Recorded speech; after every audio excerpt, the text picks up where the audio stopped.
bugungi darsimiz lom bilan boshlanadi. Lamdan boshlaymiz. Bu yerda demak lom mahrajining ko'rinishi ifodalangan.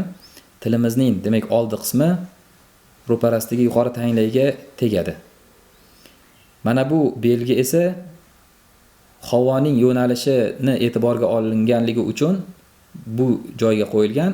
Noto'g'ri tushunib, tilimizning o'rtasigacha mana shu joygacha tanglayga ko'tarib yuborishligimiz to'g'ri emas.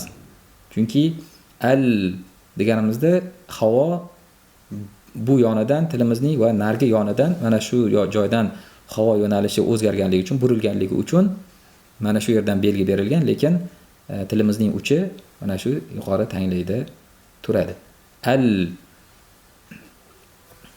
bunda e'tibor beradigan yana bir jihatimiz, lomning mahraji eng keng mahraj deyiladi. Chunki tilimizning bu yonida ham burilgan joyi bor, narigi yonida ham. Narigi burilgan joydan bu burilgan joygacha lomning mahraji hisoblanadi, oldi qismining hammasi. Shuning uchun tanglayga to'la tegib olguncha talaffuz qilish lozim. Al tilimizning uchini teqizib al deb qo'ysak bo'lmaydi. Al bo'lib tilimizning bu chetidan narigi chetigacha yoyilib tanglayga tegishligi kerak. Talaffuziga keladigan bo'lsak, demak la, li, lu bu boshida kelishi, o'rtada kelishi va oxirida kelishi. La, li buni talaffuz qilish oson, lekin lu da yuqoridagi darslarimizda qayta aytyapmiz. Lo bo'lib yo'g'on ham bo'lib qolmasligi kerak, hamda l ni talaffuz qilib, keyin zammani talaffuz qilish kerak bo'ladi. Lu. Ya'ni labimiz zammada turgan holatda lu desak bo'lmaydi. Al demak l da yana bir bor eslab o'tamiz, bayniya sifati bor edi. O'shani bildirib olguncha, ham tilimiz to'la yoyilib olguncha al deb talaffuz qilinadi. Al, bal, lam deb o'qisa, u noto'g'ri hisoblanadi. Al va ayni paytda yana shuni aytib o'tish lozim. L da yonidan, tilimizning yonidan kelayotgan havo hech narsaga tegmasdan, hech narsa aralashmasdan to'g'ri chiqish kerak. Ya'ni al bo'lgan tovush kelib qolishligi kerak emas. Shunday xatolar uchrab turadi. Allohu lafzini masalan Allohu mana shunday tovush kelib qolish ehtimoli bor. Shuning uchun tilimiz yonini yuzimizning ichki qismi, ya'ni lunji deyiladi. O'shandan sal qochirgan holatda al deb talaffuz qilishligimiz kerak bo'ladi. Bal bu ham xuddi shunday. Bal bo'lib qolmasligi kerak. Balki bal ayni paytda bal ham bo'lmasin. Lam demak lomni ham mimni ham bayniya sifati bir xil bo'lganligi uchun bir xil talaffuz qilinadi. Miqdori, ya'ni ushlab turish miqdori jihatidan. Lam, lum, lan, kil. Mana bunda kil bo'lib qolish ehtimoli kuchliroq. Shuning uchun kil emas, balki kil. Nazala, lazima, kamula harakatlarga e'tibor beramiz.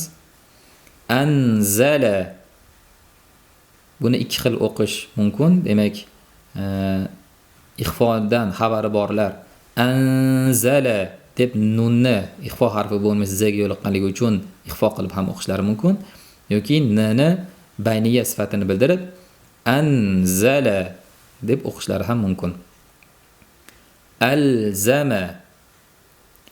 Alzama bu yerda lomni qalqala qilib qo'yish ehtimollari ko'p.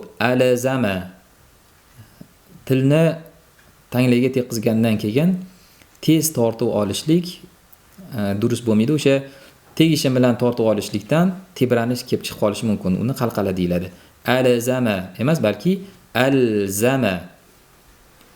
Akmala Kofda ham akmala bo'lib aka bo'lib qolishligi kerak emas, balki ak ham sifati chiqib, shadda sifatini bildirib, keyingi harfga o'tiladi. Akmala. Akalat. Akalat bo'lib qolishligi kerak emas. Harakatlar ham akalat bir tekisda chiqishi lozim. Va t'da akalat bo'lib qolmasligi kerak. At shamollari chiqishi lozim. Akalna. Akalna.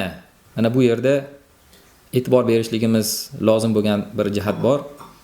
Qur'onda bunga o'xshash, aynan bu kalimaning o'zi emas, bunga o'xshash kalimalar ko'p keladi. Mana shu holatda lom go'yo yo'q bo'lib, nunga kirib ketganday talaffuz qilish ehtimoli bor.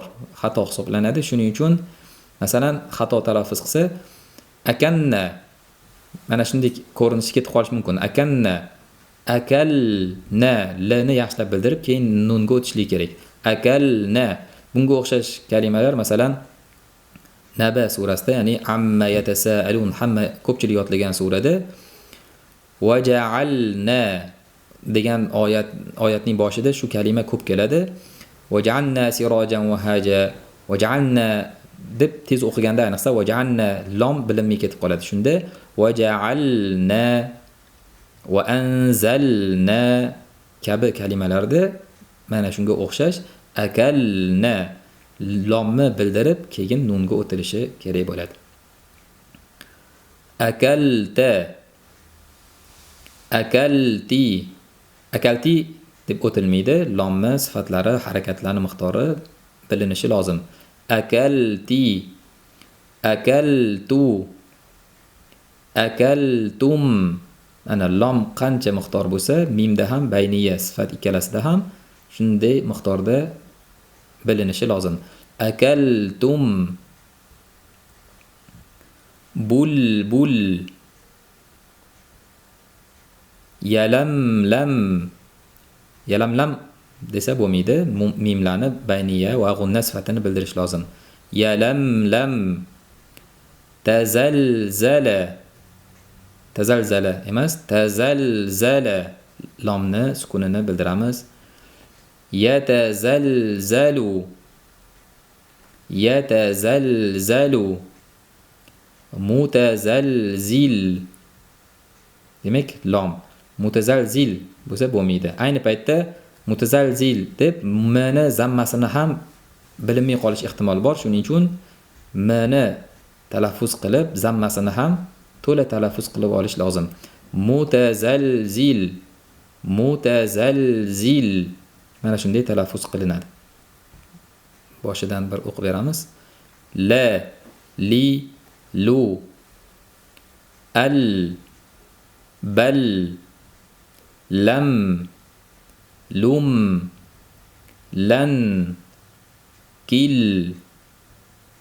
nazala, lazima, kamula, anzala, alzama, akmala, akalat, akalna, akalta, akalti, akaltu, akaltum, bulbul, yalamlam, tazalzala, yatazalzalu, mutazalzil. Yana bir xato bo'lishi mumkin bo'lgan holat lni zammali bo'lgan holatida yuga o'xshatib yorishlik. Liu. Ya'ni lu deb yo'g'on qilib qo'ymay deb liu deb ingichka ham o'qib yormaslik lozim ayni paytda. Masalan, yatazalzalu bo'lmaydi, balki yatazalzalu